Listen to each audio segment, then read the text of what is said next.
Isang ina sa Cebu ang naharap ngayon sa pinakamasakit na bahagi ng kanyang buhay matapos mawalan ng asawa at 3 anak nang anurin sila ng rumaragasang baha sa gitna ng Bagyong Tino. Kinilala ang tanging nakaligtas sa pamilya Ispra na si Criza, 31 taong gulang, habang ang nasawing mister ay si James, 29 na taong gulang. Mga anak na sina Sebastian, 8 taong gulang, Alicia, 4 na taong gulang, at ang bunsong si Kyle, 1 taong gulang.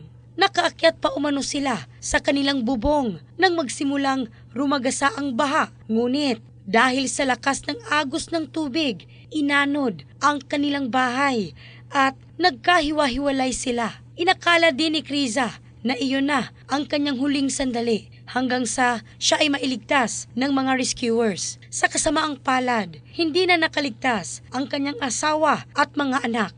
Nakaburol na ang kanilang mga labi sa barangay Kutkut sa bayan ng Liloan. Bagamat naiwan siyang mag-isa, dala ni Criza sa kanyang puso ang alaala ng kanyang pamilya. Isang patunay na ang pagmamahal ay hindi naglalaho. In the heart of changing lives.